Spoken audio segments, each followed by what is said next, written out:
어떤 지인이 제 방에 모시고 왔더라고. 그때 처음에는 봤어요. 기억하세요? 내가 머리가 좀 정갑. 어쨌든 그때 처음 보고 우리 송년선 위원이 쭉 사회적으로 성장해가는 모습을 제가 지켜봤습니다. 놀란 것은 저 양반이 실제로 국방 현장에서 근무는 안 했어요. 카이다에 그 당시 국방연구소에서 근무를 했는데, 국회 가서 그 따지고 질의하고 얘기하는 거 보고 놀랐어요. 저 양반이 지금 학술적인 지식만 가 있는 것이 아니라 국방 현안에 관한 실무적인 전문 지식도 정확하게 가지고 계신구나 하는 것을 제가 오늘 비로소 오늘 얘기하는 거예요. 이런 분을 오늘 우리가 모셔서 좋은 강의를 듣게 되었습니다. 오늘 하시는 말씀의 핵심은 현재 우리 한반도, 나아가 이 동북 이 질서에서 특히 한반도 문제가 되겠죠. 중국이 원하는 것이 뭔가, 또 미국이 원하는 것이 뭔가 하는 것을 핵심으로 하면서, 특히 오늘 그 시진핑이가 평양 들어갔죠. 그 의도와 전망에 대해서 아주 따끈따끈한 이런 얘기를 나눠주시겠답니다. 우리 큰 박수로 모십시다. 마이크를 넘기겠습니다.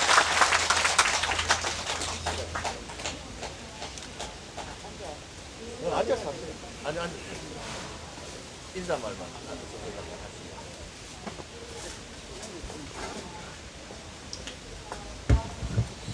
안녕하세요.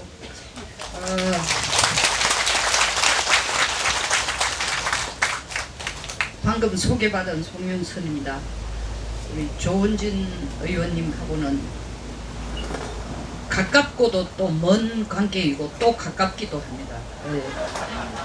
가깝고도 먼 한 거는 시작을 할 때는 우리는 같이 시작했고, 또 당 때문에 또 갈라졌다가 또 지금 다시 한국의 민주주의 그리고 자유시장 경제의 이 불을 붙여줄 수 있는 심지를 가장 확실히 갖고 있는 당의 대표로서 많은 국민들의 지지를 받고 있는 이런 측면에서는 분명히 애국자다. 그래서 심리적으로 훨씬 더 또 최근에는 많이 제가 가까워졌습니다. 제대로 된 일을 하고 있다. 사실 뭐 아까 의원님께서 얘기하셨지만 처음 이 달서구에 그 오실 때에 시간이 너무 긴박해가지고 이 공천 서류 쓰는 것도 우리 보좌관들이 좀 도와주고 시간이 없었기 때문에, 그리고 실제로 달서구 그 두산 오거리에서 연설하는 것도 제가 가서 몇 번 도와드리고 이렇게 했습니다. 그래서 아주 정말 끊을래야 끊을 수 없는 그런 인연으로 우리 정치 인생을 같이 시작하는 겁니다. 그래서 이번에 제가 저 자유한국당에서 떨어지면 여기 데려와가 쓰겠답니다.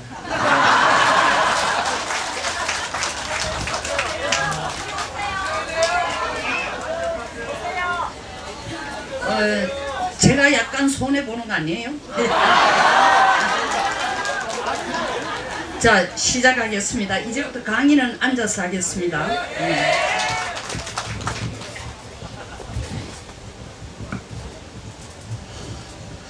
오늘 강의 제목은 중국이 바라는 것. 시작해 주십시오. 예. 그리고 미국이 바라는 것입니다. 동시에 지금 이 시간에 평양에서 만나 이야기를 나누는 시진핑과 김정은 사이에는 어떤 얘기가 오갈까? 그리고 왜 이 시점에 평양을 찾았는가? 그것이 우리 한반도와 무슨 관계가 있는가? 이런 얘기를 하면서 정리를 하려고 합니다. 먼저 중국과 미국과의 관계를 보겠습니다. 중국은 지금 미국을 이기고 싶거나 앞서고 싶습니다. 미국은 전 세계에서 최강국입니다. 왜 미국이 세계에서 최강국이냐?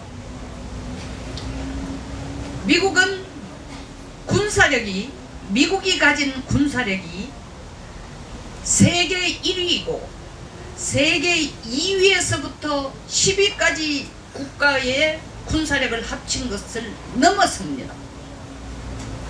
아무도 따라올 수가 없어요. 둘째로 미국의 달러는 기축통화입니다. 기축통화라는 것은 그 돈이 기초가 되어서 모든 세계 무역이나 경제가 그 돈 중심으로 돌아가는 것을 기축통화라고 합니다. 우리가 대한민국 경제가 세계 10위니 11위니 하지만 신사임당 그림 그려져 있는 5만원짜리를 들고 이름도 없는 아프리카에 가서 아이스크림 달라면 절대 안 줍니다. 달러만 통합니다. 기축통화입니다. 미국 달러가 없으면 물건을 팔아먹지도 사지도 못한다는 겁니다. 세 번째로는 기술력입니다. 세계 최고의 기술을 가진 국가가 미국입니다. 네 번째로는 세계 최고의 문화력을 가진 국가입니다.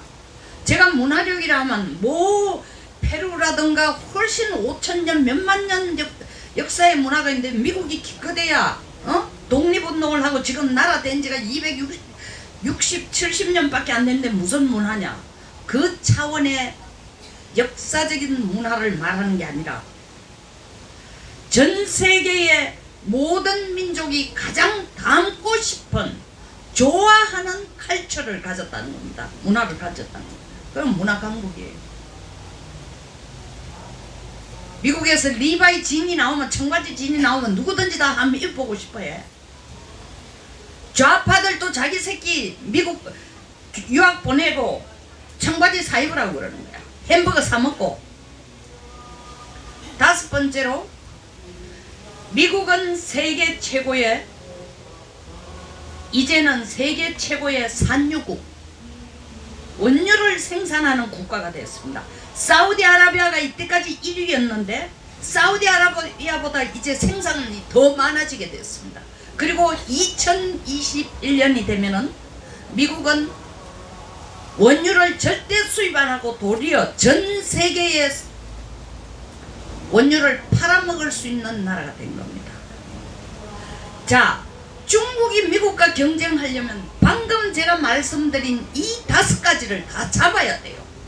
넘어서야 미국을 잡습니다.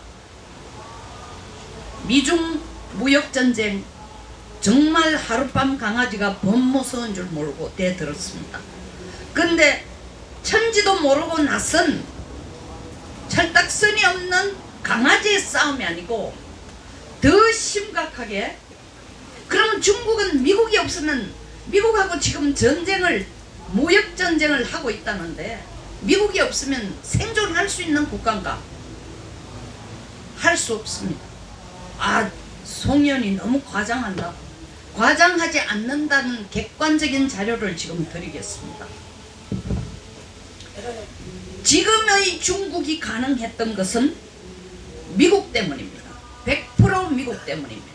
지금 잘 사는 미국, 지금 잘 사는 중국, 지금 산업화된 중국, 지금 수출 경제로 끌고 가는 중국, 군사력을 키우는 중국, 심지어 더 나아가서 미국에게 맞짱을 뜨는 게 아니라 미국을 이기겠다고 나서는 중국, 이게 다 미국이 만들어준 겁니다. 어떻게?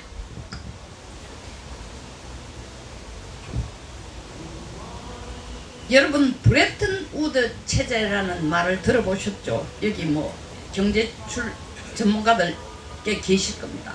브레튼 우드 체제는 1944년 같으면 뭡니까? 2차 세계대전이 끝나기 직전이지만 실제로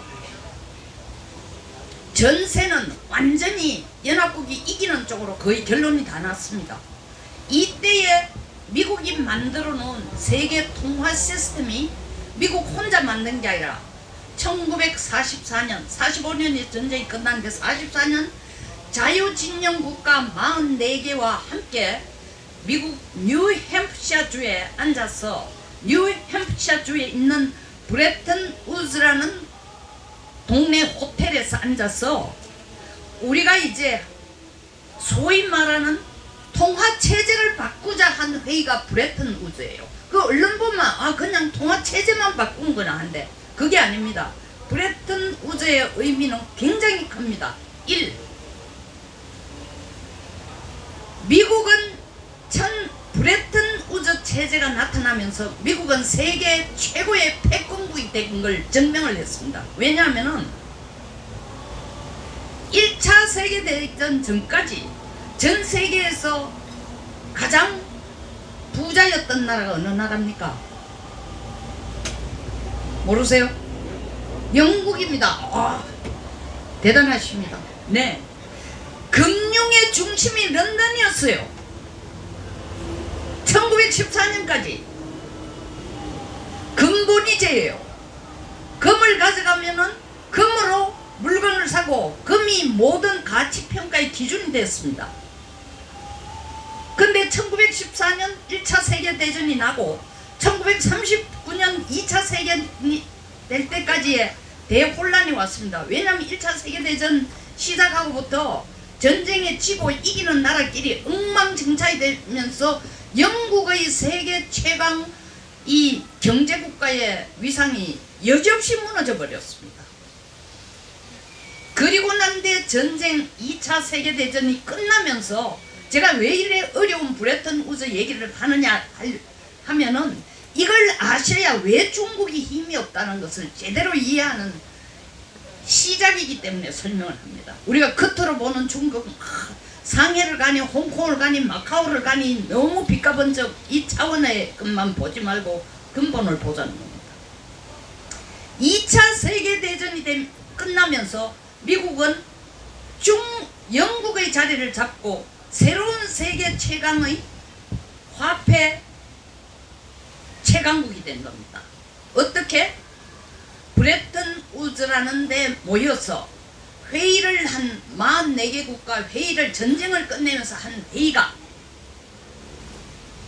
지금부터 미국 달러를 전 세계의 기축통화로 쓴다. 그리고 이 달러를 가져와야만 금으로 바꿔준다 라는 걸 어나운스합니다. 그리고 가장 중요한 건 그게 아니고 두 번째 내용입니다. 그 전에 전쟁에서 이긴 모든 나라들은 반드시 뭐를 한다? 전쟁에 진 나라를 어떻게 했다? 식민지화했어요. 식민지화했어요. 우리도 어디 누구 식민지 됐어요?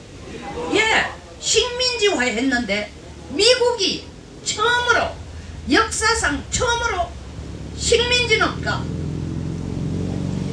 우리가 국제통화기금 IMF와 세계은행을 IBRD를 만들 테니까 미국 돈을 이용해서 미국 시장을 이용해서 너들도 들어가 장사를 하고 우리도 장사를 하고 다 같이 잘 살아보자. 이 돈이라는 것은 특정한 전쟁에서 이긴 국가의 전유물이 아니고 공공의 재산이다. 단 통용 기준을 달러로 하자.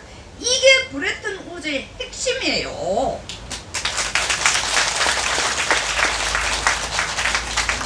이렇게 하니까 일본은 전쟁에서 완전히 미국에 졌기 때문에 일본은 야 우린 죽었다. 옛날 스페인이나 영국이나 포르투갈이 하던 거면 우리는 전리품으로 전락하고 100% 우리를 속국으로 만들고 식민지화를 할 줄 알았더니 미국이 일본을 1941년 12월 7일 하와이에 있는 진주만에서 자기 미국 수병을 2840명을 죽인 일본을 우리 같으면 철천지 원수가 되어 이를 갈 일본을 동맹국으로 끌어들입니다. 그러면서 일본에게 우리 돈을 쓰고 너들도 경제를 발전시켜라. 독일도 바짝 쫄았어요. 왜? 일본하고 같이 전쟁에서 미국한테 촛불이를 그리고 미사일을 갖다 날린 패전국 아닙니까? 그러니까 독일도 그 전에 기준으로 보면 이건 100% 미국의 식민지인데 식민지를 안 만들고 독일에게 하는 얘기가 식민지를 할 게 아니라 미국 시장을 이용해가 미국 달러를 이용해가 너도 부자 되라 이래 된 거예요. 이게 브레튼 우즈예요. 그러니까 처음에는 유럽 국가들이 어떻게 생각했냐면 아니 우리가 가지고 있던 식민지도 다 없애고 말이야 이랬는데 그 유럽 국가들한테 미국이 하는 얘기가 뭐냐면 식민지는 없애고 미국 시장을 이용해서 너희들도 부자 되라 하면서 제일 처음 미국이 써준 정책이 혹시 아십니까? 무슨 정책을 썼죠? 마샬 플랜. 여기 계신 분 수준 대단합니다. 박수 한번 쳐주십시오. 마샬 플랜이에요. 미국이 마샬 플랜을 내놓으면서 마샬 플랜은 간단히 얘기하면 돈을 무진장 주는 게 아니라 그 나라에 꼭 필요한 이 발전할 수 있는 기금을 미국이 대줍니다. 이자 받고 되돌려 받는 게 아니라 단 전제 조건이 있어요.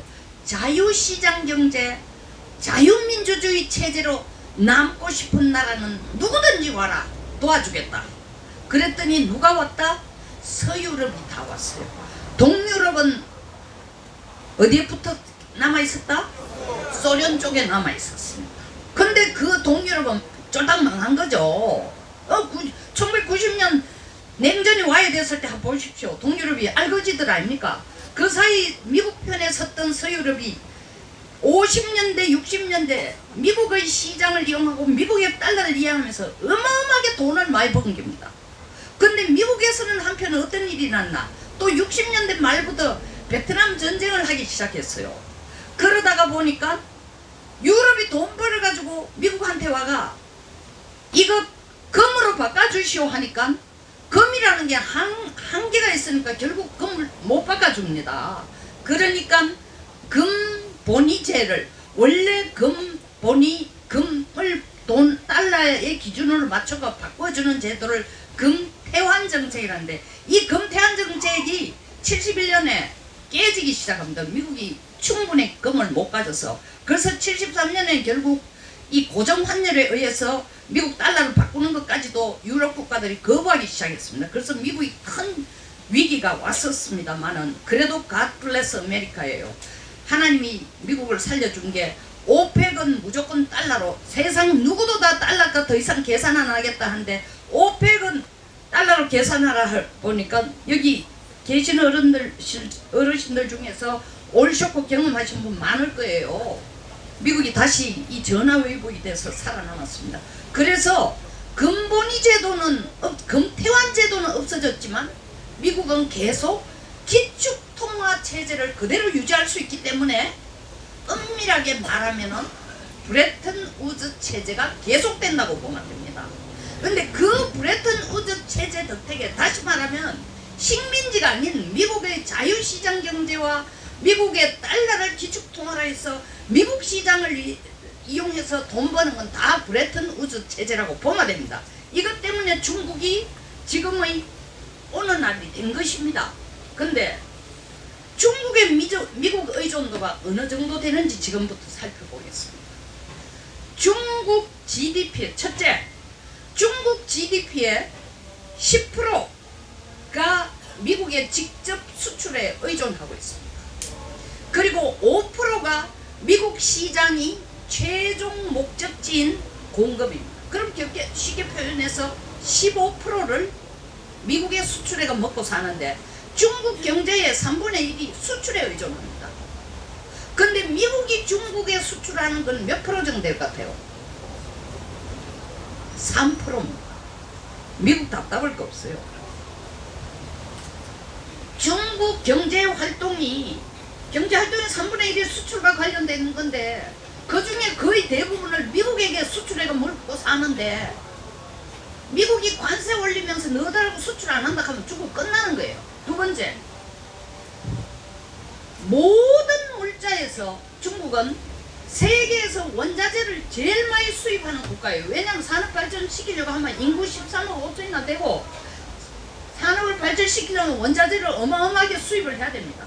철, 알루미늄, 황, 구리, 니켈, 플라스틱, 목재, 펄프, 콩, 목화, 고무 끝이 없습니다. 이런 전부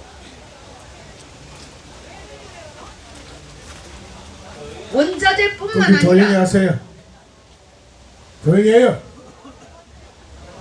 원자재 수입뿐만 아니라 가장 중요한 거 뭐를 제일 많이 수입한다? 중국이? 또 말씀하시는데? 예?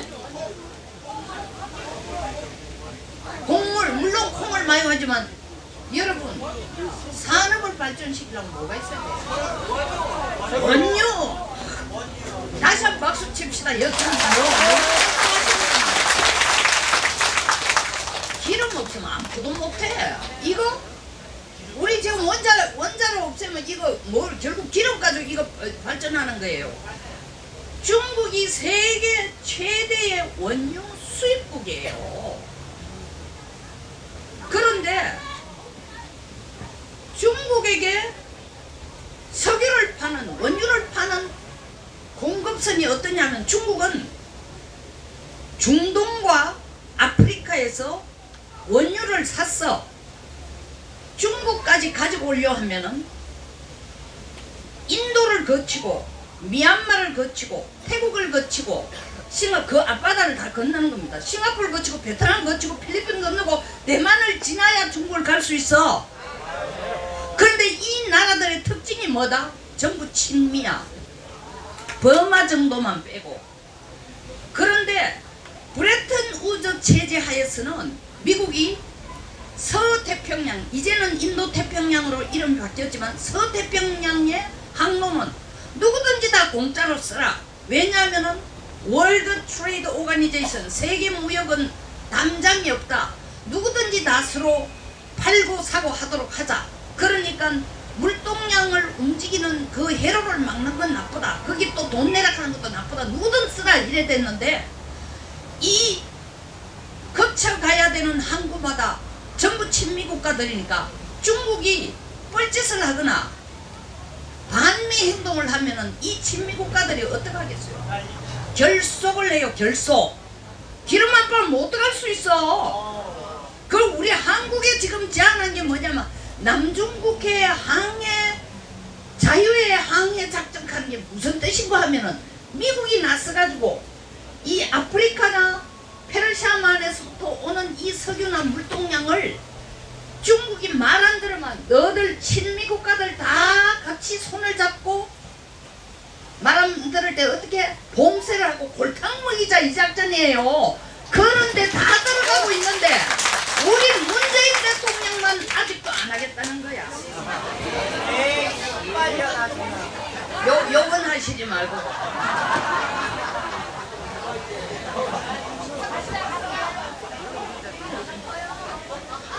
세 번째로, 그러니까 중국은 미국에 이렇게 의존하고, 세 번째로 중국이 앞으로 가장 걱정해야 될 나라가 어느 나라 같아요?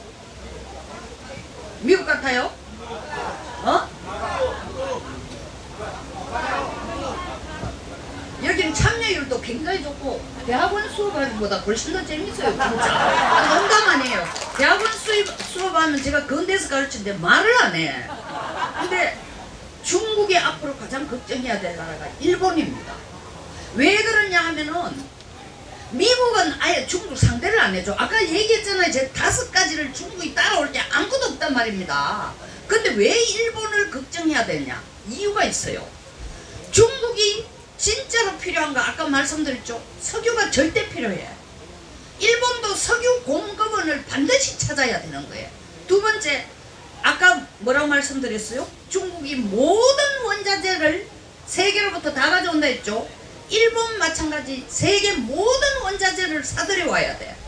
세 번째로 세계 시장을, 해외 시장을 확보해야 돼. 일본도 마찬가지 물건 팔아가지고 사는 나라니까. 얼마나 치열한 경쟁을 벌였어요. 가장 이익이 적극적으로 같으면서 상충해야 되는 거예요. 그런데 객관적인 숫자로 볼 때 일본은 대외의 의존도가 중국보다도 낮아요. 두 번째, 해군력에 있어서 일본은 여러분 일본 해군력이 세계 몇 위쯤 될 것 같아요? 저 오늘 수업 안 할래요. 아니 도대체 누가 이렇게 교육을 다 시켜놨어요? 네? 놀랍습니다. 진짜 놀랍습니다. 해군력이 2위입니다. 2차 세계대전 동안 일본은 항공모함을 6척이나 갖고 있었던 나라입니다. 항공모함을 본격적으로 개발하고 시작하기는 미국보다 일본이 먼저 했어요.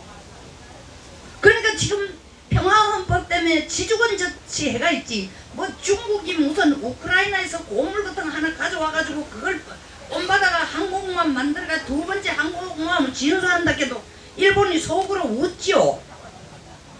아? 그래서 실제로 일본과 경쟁하는 것도 쉽지 않다. 일본으로서는 가장 꼴사나운 게 지금 뭐냐면 중국 연안을 따라 남중국해를 간다고 말라카 해협을 건너 일본 서쪽을 계속 지나면서 호흡을 잡으면서 왔다 갔다 하는 중국 배가 제일 꼴보기 싫은 거예요. 언젠가는 한번 본대를 보이겠다. 왜?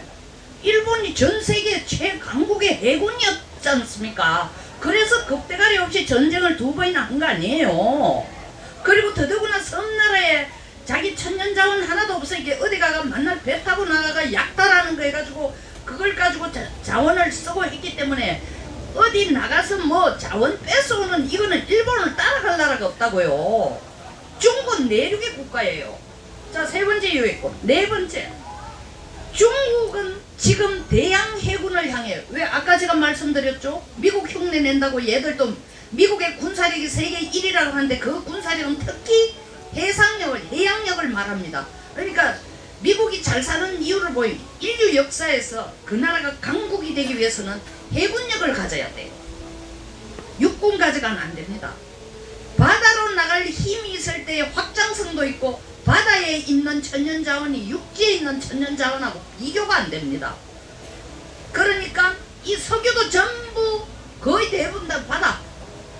그러니까 중국도 미국 흉내 낸다고 대양 해군을 하겠다고 지금 뭐 항공모함 만든다, 전투기 만든다, 그 다음에 동풍 15, 동풍 뭐 16, 동풍 31 하면서 난리치고 만드는데도 이 대양 해군을 제대로 못 써먹어요.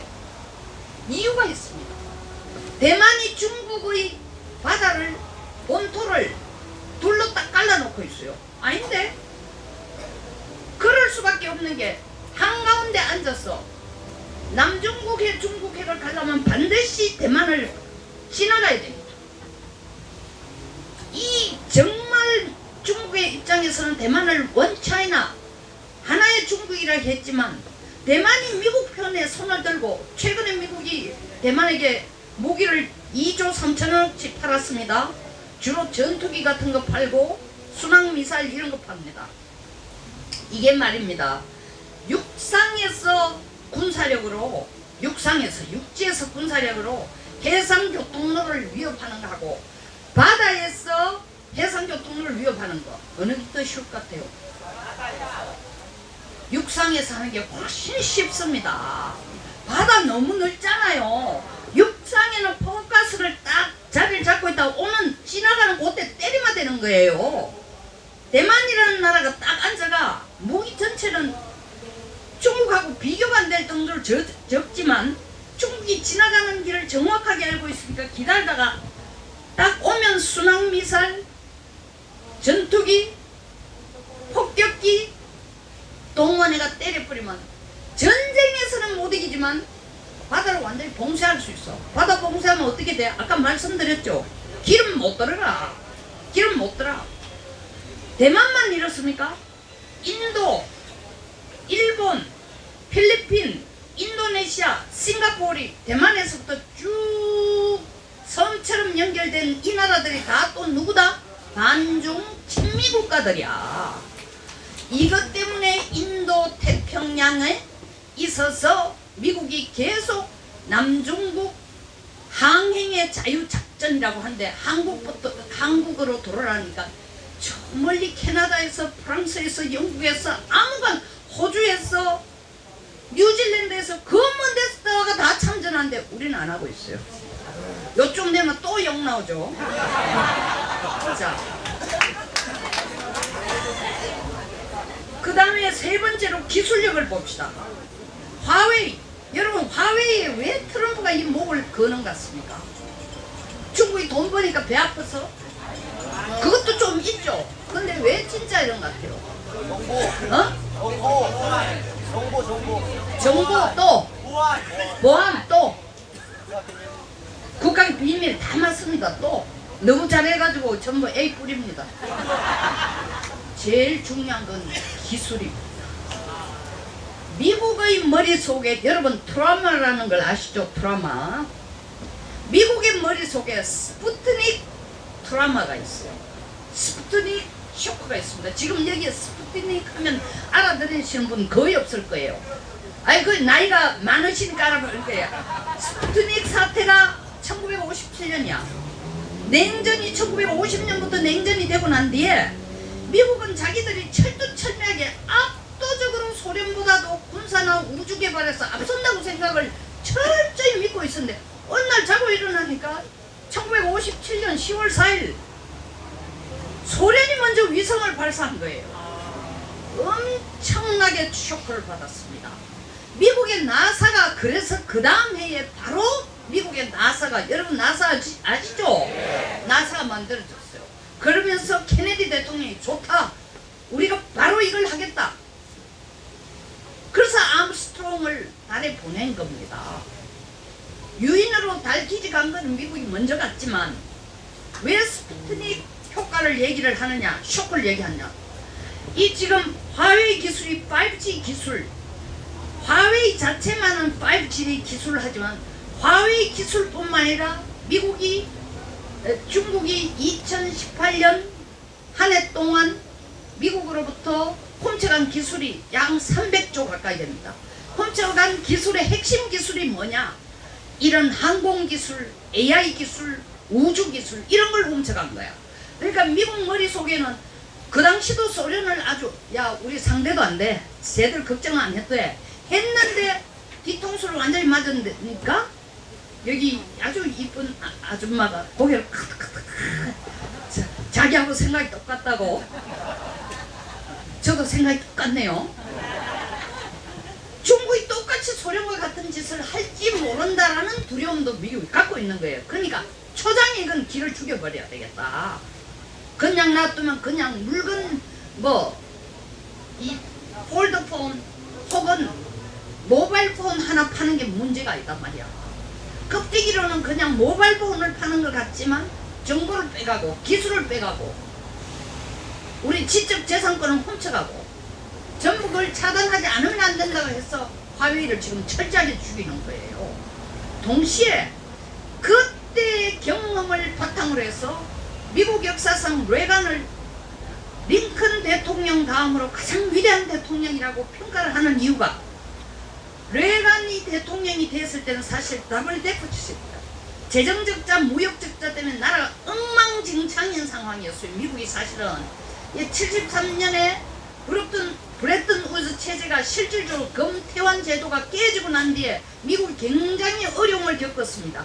근데 레간이 그때의 나라를 재건한 영웅입니다. 어떻게?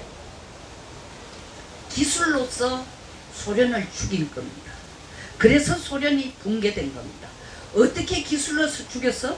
57년 스푸트닉 위성을 먼저 날라가 날 간 떨어지게 했는데 이번에는 내가 너를 죽이겠다 하고 한 것이 소련에게 한 얘기가 SDI Strategic Defense Initiative 해서 별들의 전쟁이라는 얘기는 들어보셨을 겁니다. 야 너들은 말이야 땅에서 땅으로 미사일 쏘고 땅에서 공중을 쏘고 땅에서 바다로 쏘는데 우리는 시시하게 땅에서 안 해. 우리는 우주에서 그냥 서로 치고받고 하면 다 전쟁 끝내버려. 이러니까 골바초프가 그때만 해도 냉전 말기쯤인데 골바초프 소련의 경제가 아주 안 좋을 때예요. 소위 말하는 공산주의의 이 진짜 종말이 온 거예요.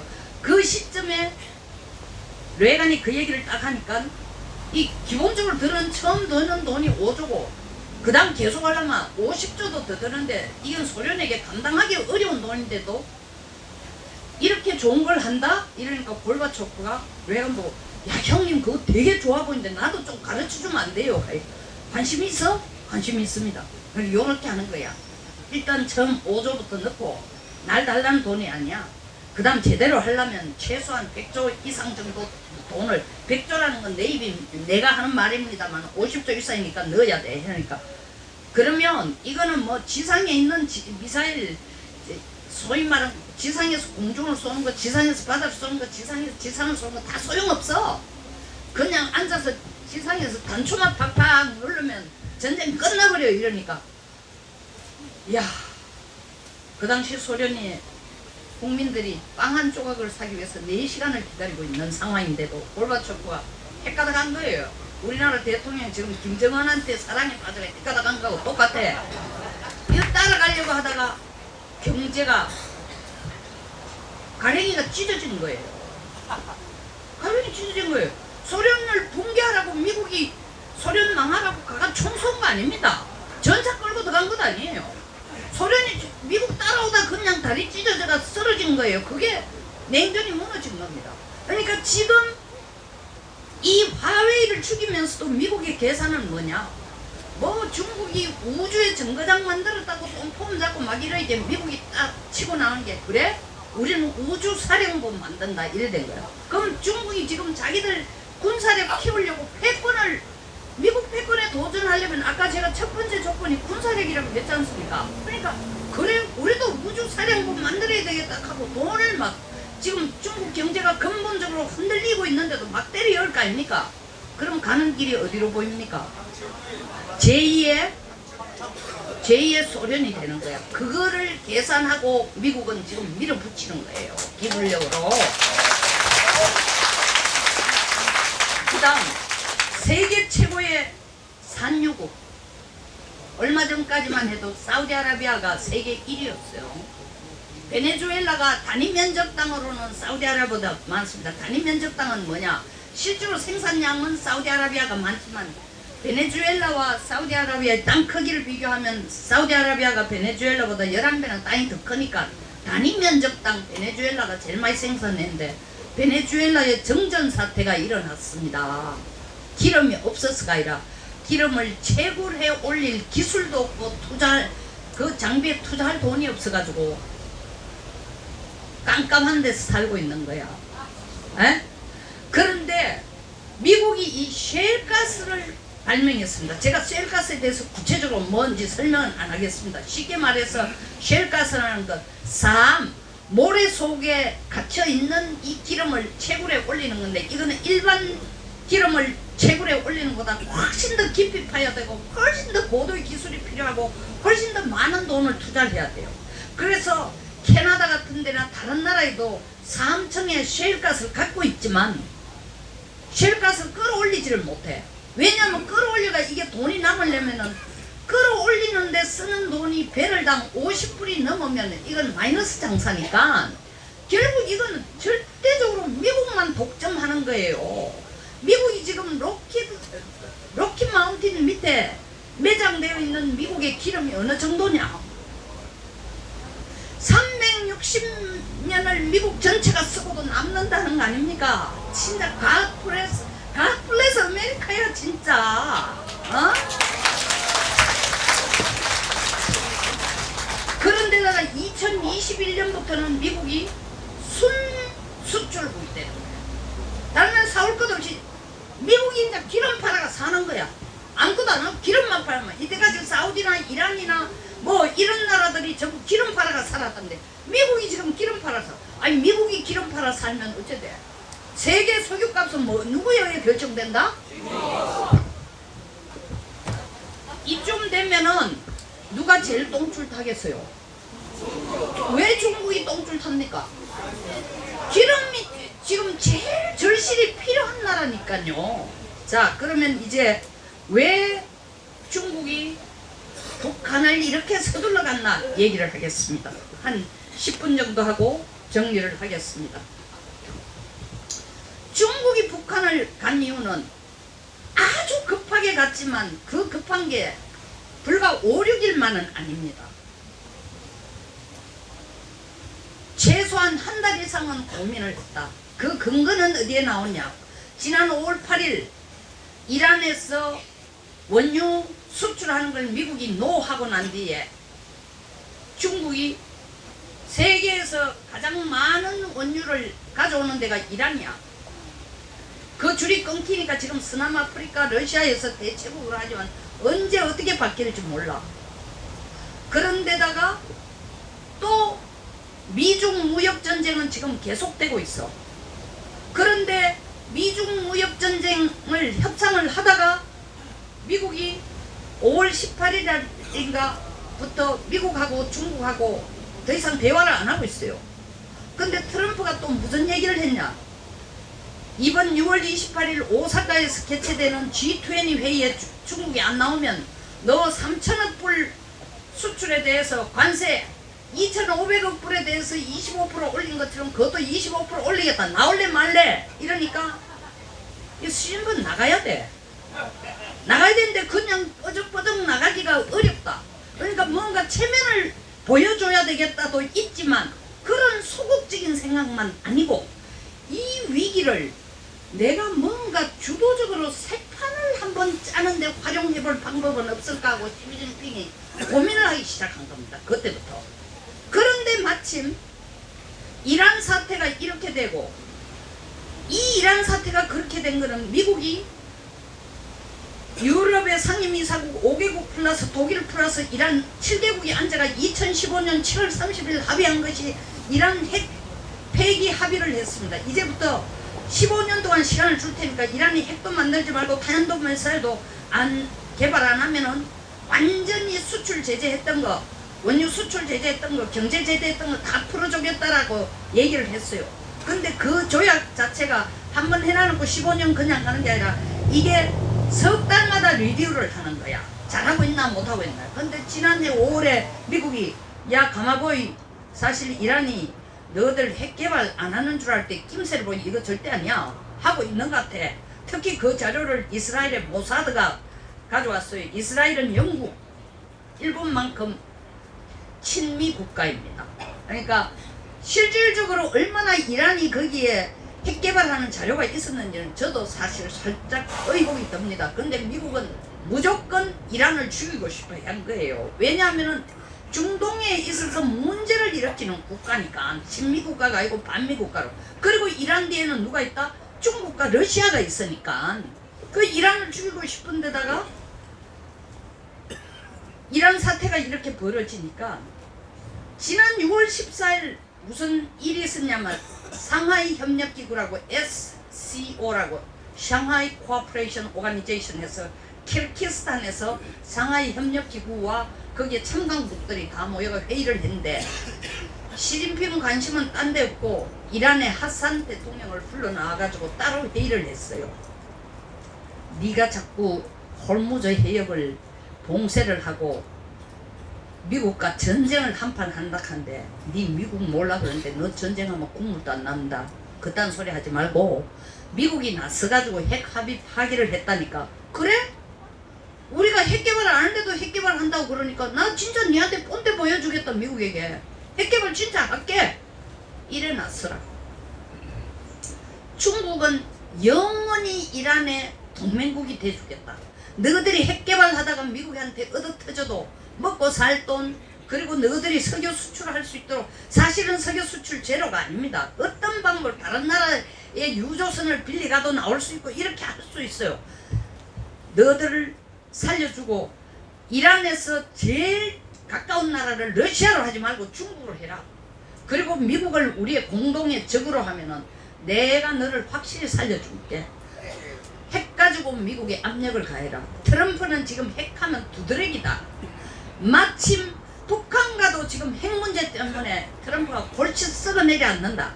그러니까 너희들이 그렇게 해주면 내가 북한 찾아가도 똑같은 얘기 할게. 그 회의를 6월 14일 날 하고 그 회의 전체가 6월 16일 날 끝나고 17일 날 북경에 와서 바로 시진핑이 나 북한 간다 하고 어나운스를 한 겁니다. 그리고 노동신문에 기고를 했습니다. 그게 하루아침에 만들어진 게 아니야. 한 달 동안 이 어려운 고비를, 미국에게 끊임없이 쫓기고 있는 이 고비를 어떻게 벗어날까? 미국의 최고의 관심사는 비핵화니까 이 비핵화와 직접 관련 있는 미국과 북한과 이란을 이용해서 미국에게 압박을 가하든지 아니면 미중 무역전쟁을 조금 시간을 더 끌게 하든지 무역전쟁의 압박을 좀 더 완화해 주도록 미국에게 압박을 가하든지 확실하게 이 차제에 이란하고 북한을 내 편을 만들어 놓자. 그게 사야. 그게 사야. 그래서 6월 28일 나갈 겁니다. 나가는데 여러분 집에 가서 신문을 다시 한번 보세요. 시진핑이 새로운 관계, 새로운 전략, 새로운이란 말을 여러 번 되풀이합니다. 해보겠다는 거예요. 내가 동북아 판뿐만 아니라 이란하고 북한을 나의 전략적인 판으로 이용해가 미국하고 한판 붙겠다는 거예요. 그 한판 붙는 결과의 싸움은 제가 볼 때 이긴다고 보장 절대로 못하지만 그럼 왜 트럼프는 시진핑은 이 무모한 짓을 하냐? 아니 그렇게라도 안 하면 당장 죽는데 시간이라도 좀 끌어야 될 거 아니에요. 죽더라도 끽소리는 내야 될 거 아니야. 그리고 시간 질질 끌면 또 방법이 있어. 그러면서 북한에 가서 한 얘기 트럼프는 뭐 또 그 항상 하는 제스처로 뭐라고 얘기했어요. 그 시진핑이 우리에게 비핵화에 도움이 되도록 해줄 것이다. 시진핑 절대 비핵화 안 시킵니다. 북한에게 가서 자꾸 비핵화에 매달리지 말고 다시 정전협정 끝내고 종전선언 해달라고 하고 종전선언 안 해주면은 체제를 보장하라고 하고 그리고 제재를 좀 완화시켜달라고 하고 미국하고 둘이 얘기하니까 끝이 없으니까 중국하고 러시아하고 좀 넣어가지고 판을 키우자고 하고 이런 얘기하라고 코치하러 간 겁니다. 동시에 그러면 북한만을 위해서 간 거냐? 그게 북한을 위한 거 아니야. 시진핑 자신을 위해서야. 이란과 북한을 이용해서. 근데 그보다 더 큰 이유가 또 뭐냐? 시진핑의 지금 가장 큰 고민은 미국과의 무역전쟁보다 더 큰 고민이 있어요. 뭐겠습니까?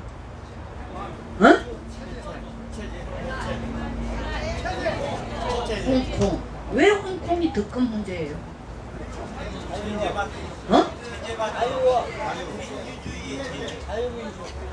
지금 시진핑에게 가장 큰 도전은 홍콩과 대만이에요. 미국이 내놓고 원차이나 하나의 중국 아니라 그러잖아요. 그리고 막 중국 시진핑이 열받아가지고 막 가슴을 팍팍 이 고릴라처럼 치고 있는데도 대만에게 아까 제가 말씀드렸죠. 순항미사일, 전투기 이런 거 팔아먹는 거야. 왜 팔겠어요? 골로 지나갈 때에 톡 때리라고 파는 거예요.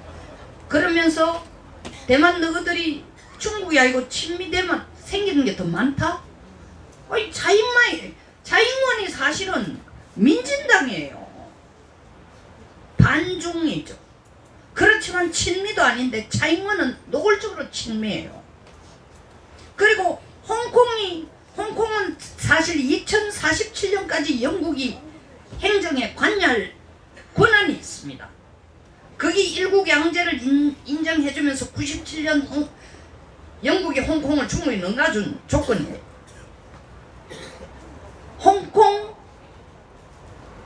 시위하는데 유니온 잭이 나왔어요. 무슨 얘기냐? 우리가 시위할 때에 국기와 소위 말하는 스타 앤 스팽글드가 나오는 것처럼 스타 앤 스트라이프스가 나오는 것처럼 우리는 영국을 더 원한다는 거예요. 중국이 아니고 싶다 이거예요. 자, 홍콩 그렇게 되죠. 대만 그렇게 되죠. 신장 위구르는요 중국 사람이 아니에요. 쿠르드족이에요. 종교도 무슬림이에요. 티베트 중국 사람이 아니에요. 라마교를 믿어요. 인종도 달라요. 문화도 달라요. 중국이라는 나라가 55개의 소수민족으로 되어 있지만 그 중에 특히 이 크게 4개 지역은 언젠가는 분리되지 않으면 안 되는 상태야. 근데 이 전조가 지금 보이는 거야. 트럼프가 아무 말도 안 하고 이 말만 딱 하잖아요. 씩 웃으면서 오 100만 대단히 큰 시위야. 나는 그 시위대의 마음을 이해할 수 있을 것 같아. 무슨 얘기야? 시간 지나면 다 떨어져 나오게 돼 있어. 나 지금 거기 신경 안 써도 직접 개입도 안 해. 그들을 폭동이라 하던 캐리 램 행정장관, 홍콩의 행정장관은 우리로 치면 대통령이에요. 폭도라고 그렇게 욕하던 행정장관이 하루 만에 사과했죠. 죄송합니다. 여러분 미안합니다. 다시는 이런 일이 없도록 하겠습니다. 완전 꿀안졌어요. 근데 홍콩의 행정장관은 누가 어떤 사람이 됐냐? 중국의 전국인민대표자회에서 핵심 공상당원을 거기 갖다 심습니다. 홍콩은 우리는 일국양제라는 거는 시간이 끝났습니다만 일국양제라는 것은 중국은 사회주의, 경제는 사회주의, 경제는 공산주의, 이념은 사회주의, 홍콩은 경제는 자본주의, 이념은 민주주의. 이래가 한 나라이면서 이렇게 살잖아요. 이게 한 지붕 두 가족도 아니고 이건 말이 안 되는 거예요. 이렇게 살자는 거거든. 50년 동안. 중국의 계산은 그렇게 50년 살다 보면 서서히 물이 들어가 너희들이 공산주의가 될 거다. 홍콩의 생각은 웃기지 마라. 천하없이 세월이 흘러도 우리는 민주주의 자본주의를 포기 안 한다. 네. 이런 상황이니까 중국의 분열의 신호탄이 오면은 시진핑의 중국몽은 끝나는 겁니다. 그거 감당이 안 돼요.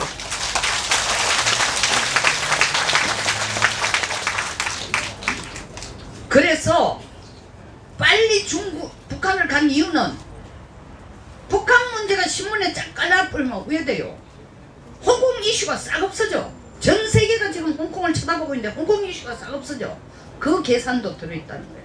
대만 이슈가 싹 없어져. 그 계산도 들어있다는 겁니다.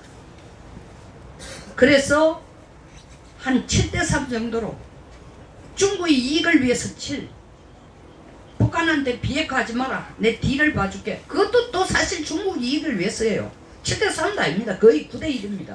그렇게 얘기하는 이유는 뭐냐? 한반도에 중국도 발을 들여놓을 자기 지분을 확보할 수 있는 거점을 만들기 위해서 북한을 계속 추동하는 겁니다. 비핵화하지 마. 내가 뒤에서 쌍깨 전략. 다시 말하면은 네가 한 가지 비핵화하면 미국이 한 가지 제재 완화해주고 또 한 가지 하면은 또 해주고 이렇게 내가 러시아하고 둘이서 계속 뒤에 미국의 발을 땡길 테니까 서둘러 비핵화한다 하지마. 이거 지금 10km 갔어요. 그리고는 오사카에 나아가 미국을 만나가는 얘기할 거예요. We had a wonderful talk. 아주 훌륭한 얘기를 했다. 비핵화에 대해서. 그리고 북한도 아주 협조적으로 할 것 같다라고 얘기했다. 그리고 좀 더 미국의 짐을 들어주기 위해서 미국 둘이 하지 말고 중국하고 러시아하고 끼우는 게 더 한반도 평화 정착을 위해서 도움이 될 것 같다. 이런 식으로 답을 마련하기 위해서 갔습니다. 여기서 마치겠습니다. 네.